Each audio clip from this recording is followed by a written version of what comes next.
Hello everyone, welcome back to Rogers Reports. I am your host with the most. You can call me Rogers, and let me throw a few names out into the ether. Jack Grealish, João Felix, LOIC BADE. Of course, players that Villa are just going to be linked with every single transfer window. And it's no different because the Badé links have come up yet again. Obviously rejected us in January. The French centre-back that plays for Sevilla. Apparently, we're ready to go all out to sign him again in the summer. So we're going to be looking at his stats, where he might fit into the team, and if I think it's a good signing or not. And then we're going to be watching a good tactical analysis video towards the end of the video. So be sure to stick around for that. And if you are enjoying the transfer and Aston Villa content, be sure to leave a like, subscribe with notifications on, that way you won't miss a thing that happens on the Rogers Reports channel. But let's have a look at LOIC BADE and if he got any better during the second half of the season, because we've already done a video on him in January. But could he be coming to Villa again?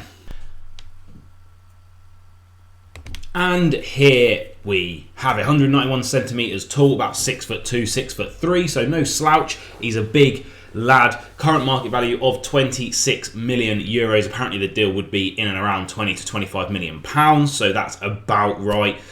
Played for Sevilla since July 2023. He is 25 years of age, just turned 25 as well, so coming into what you would consider the prime of a centre-back's career, right? Probably anywhere from 26 up to sort of 32, 33.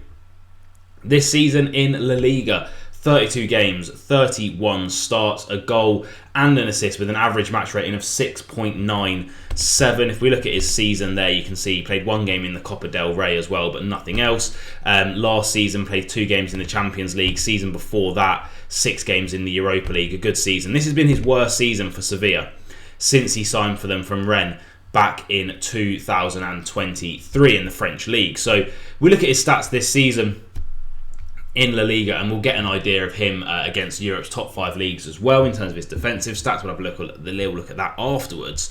But you can see the one goal. Again, we're not too really... Are we that worried about his attacking output?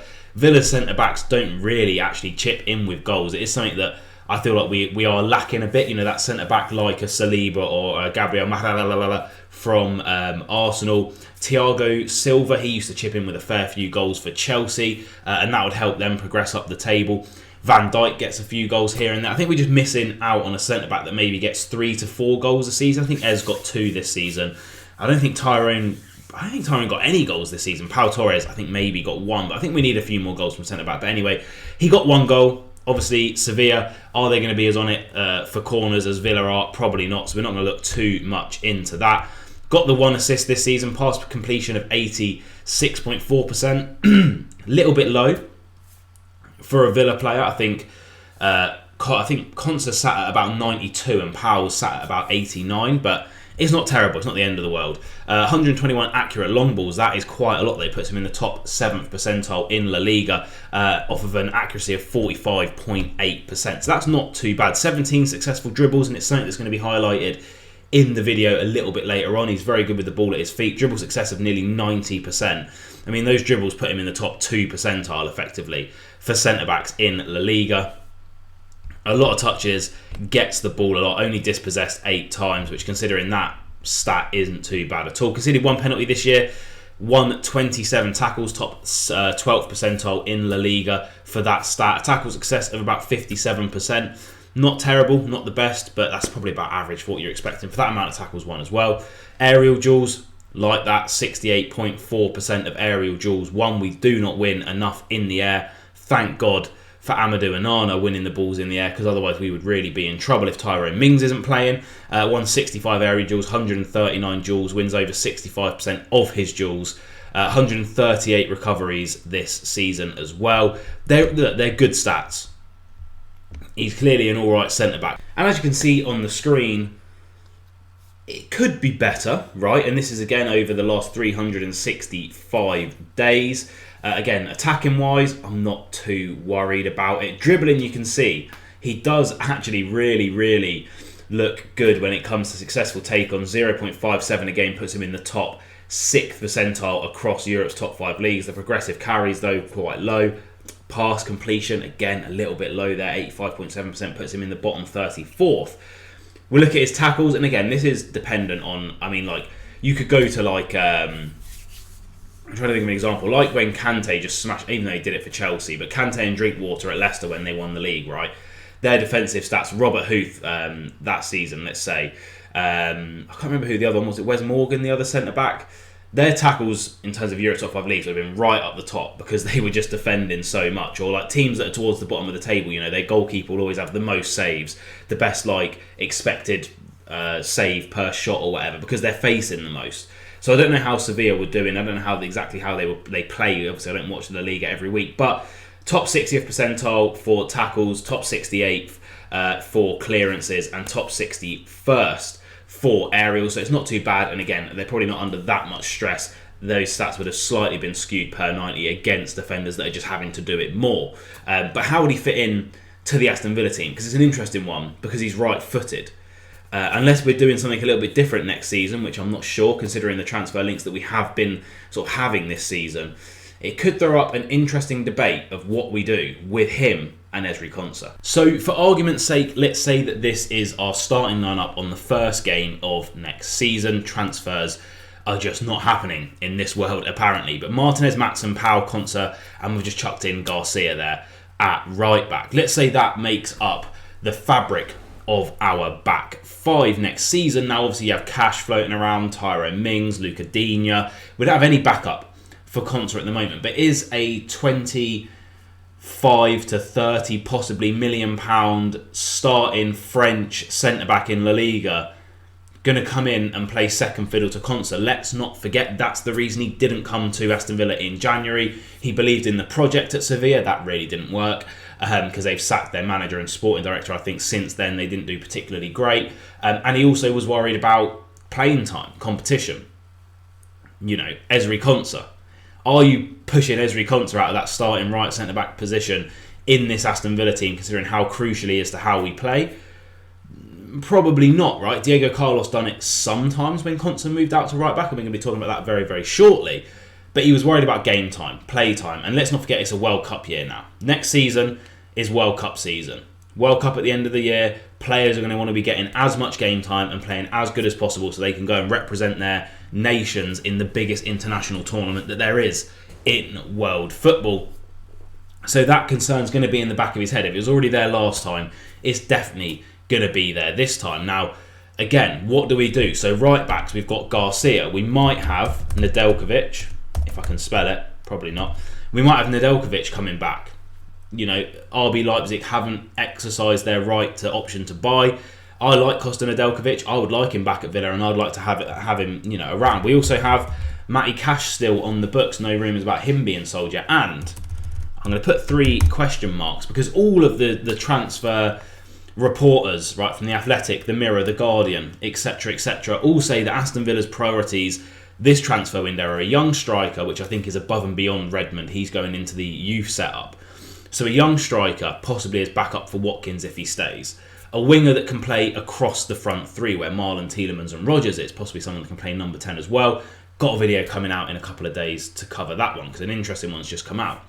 And a right back. Everyone's saying we want a right back now. Say what you want about Matty Cash. He's been a great servant for the club over the past 5 years. He does a job. I think he should be replaced personally. I think it's one of our weakest areas. We conceded the most amount of goals from down the right hand side last season. Matty Cash had a cross success ratio of about 11%, I think it was, or 12%. We could do better. Now I think that Garcia and Nedeljkovic might be ready to take that step up next season. But are they ready right now? And that might be where LOIC BADE could fit in if we do sign him. So let's just say that Garcia and Nedeljkovic need a season under a bit of a tutorship of someone else, maybe someone that can guide them better defensively. I think they're both very good going forward. Maybe defensively they're lacking. Do we keep Matty Cash? I think it looks like Matty Cash might be sold. So perhaps the reason is we want to do that, push Konsa out to the right-hand side, and have Badé, Baby, whatever it is, comment down below, to fill in and almost do that Diego Carlos role that did work last season, right? And the reason I think it works a little bit more is because now we have Ian Maatsen. And Ian Maatsen can pivot, right? He can go in, and he done it for the Netherlands recently internationally. He can go in and pivot. Now, what this might allow us to do is, I don't know whether Kamara is going to be here next season. right? He has a year left on his contract. Apparently, he wants Champions League football, and there could be, there could be a reality in which he is sold to facilitate FFP and to facilitate us not losing him for free next season. Now, Kamara's role in this team, generally when we have the ball going forward, is to cover our attacking right back and sit in here. So let's just say, for argument's sake, we lose Kamara and he's not going to be doing that. Perhaps we replace him with someone who gets forward a little bit more. Perhaps Tielemans, if we put him in here, drops into that role. And then, we get a new left winger. Maybe Rodgers comes in here. Maybe we do go for it and re-sign Asensio. So instead of our right back going forward, we now have Ian Maatsen, who we know is a very, very capable attacking fullback. And maybe he's the one that gets forward.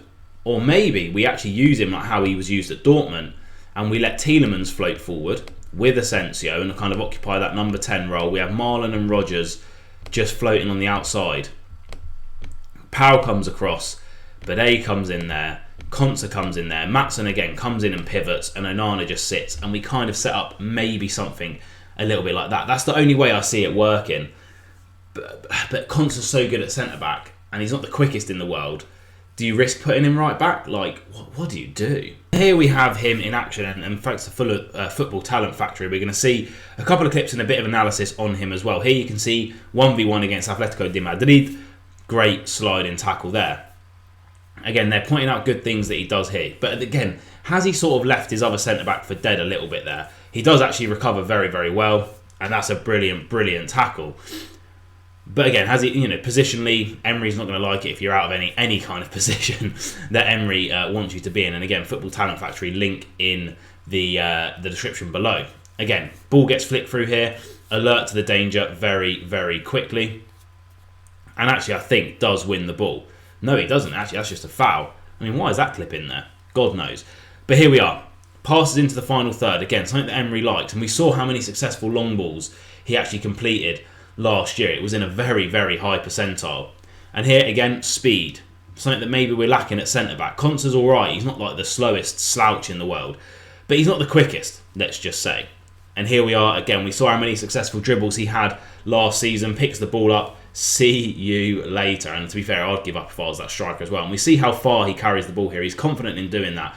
Something that Tyrone Mings actually does a lot of as well is carry the ball forward quite a lot. To be fair, ability to initiate attacks. Let's have a little look here. What does he do? Another successful, accurate long ball as he pings the ball over the top. I mean, that's an absolutely outrageous ball, by the way. Playing under pressure. We know Villa play it out the back. We have to be confident. And that's another fantastic long ball. Switch it out to the wing. And if we can get a quick winger, I would like those odds. I would like those odds indeed. That is... Was that him getting a goal there? I think it was actually, yeah. Sorry, the quality is a little bit potatoey. But we can see, we get an idea of how he is as a player. So ultimately, the question is, would he be a good fit for Aston Villa? He's a right-footed centre-back, already rejected us once, not going to get in over Konsa, a World Cup year. He's on £80,000 a week as it is right now. So we're going to have to be paying a lot of money for him in terms of wages. Unless we're planning to move Konsa out to the right-hand side of defence again and go that way, possibly use Maatsen as that pivot or just Maatsen as the attacking fullback. Maybe. He wins a lot in the air. It's good. He's clearly got a bit about him. I just think other positions need to be prioritised over this one. But let me know what you guys think down in the comments below, and I'll see you guys in the next one. Up the Villa.